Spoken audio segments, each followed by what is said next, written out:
धरती पर जीवन और इंसान की उत्पत्ति आज भी एक रहस्य है जिसे सुलझाना आसान नहीं है।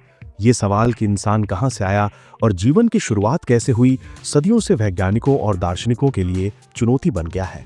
समय समय पर कई थ्योरी सामने आई हैं, लेकिन आज तक कोई भी थ्योरी पूरी तरह प्रमाणित नहीं हो पाई। वैज्ञानिक दृष्टिकोण से देखा जाए तो माना जाता है कि जीवन की शुरुआत सबसे पहले बेहद सरल जीवाणुओं यानी बैक्टीरिया के रूप में हुई थी। ये जीवन महासागरों की गहराइयों में उभरा और धीरे धीरे विकसित होता गया। समय के साथ ये जीवाणु जटिल रूपों में बदलते गए। लाखों सालों के विकास क्रम ने उन्हें नई क्षमताएं और रूप दिए और इसी क्रम में धीरे धीरे मानव का जन्म हुआ। चार्ल्स डार्विन की इवोल्यूशन थ्योरी इस विकास क्रम को सबसे ज्यादा मान्यता देती है। इसके अनुसार जीवन की शुरुआत महासागरों में हुई थी। वहां से ये क्रम धीरे धीरे विभिन्न प्रजातियों में फैलता गया। पहले मछलियां बनी, फिर उनमें से कुछ प्रजातियों ने जमीन पर कदम रखा और स्तनधारी जानवरों का रूप लिया। इसके बाद अन्य जीव जंतु जैसे बंदर, शेर और कई जानवर विकसित हुए। यही क्रम लाखों वर्षों के बाद हमारे पूर्वज बंदरों तक पहुंचा और अंततः मानव रूप में विकसित हुए। लेकिन ये केवल एक पहलू है। जीवन की उत्पत्ति को लेकर एक और रोचक और अलग दृष्टिकोण भी मौजूद है, जिसे पंचपर्मिया या पेंटोस्पर्मिया थ्योरी कहा जाता है। इस थ्योरी के अनुसार जीवन की शुरुआत पृथ्वी पर नहीं हुई थी, बल्कि ये किसी अन्य ग्रह या अंतरिक्षी स्रोत से आया। इसका मतलब ये है कि जीवन के बीज या तत्व पहले किसी दूसरे ग्रह पर विकसित हुए और बाद में किसी तरीके से पृथ्वी पर पहुंचे।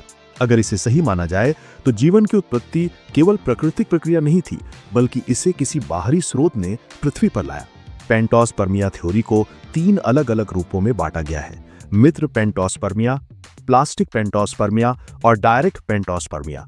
इन तीनों रूपों में मूल विचार यही है कि जीवन की जड़ें पृथ्वी के बाहर हैं। ये सोचने पर मजबूर करती है कि अगर जीवन बाहर से आया तो वो कहां विकसित हुआ और वहां जीवन की उत्पत्ति कैसे हुई। धरती पर जीवन की शुरुआत के बारे में जितना सोचा जाए उतने ही सवाल नए उभरते हैं।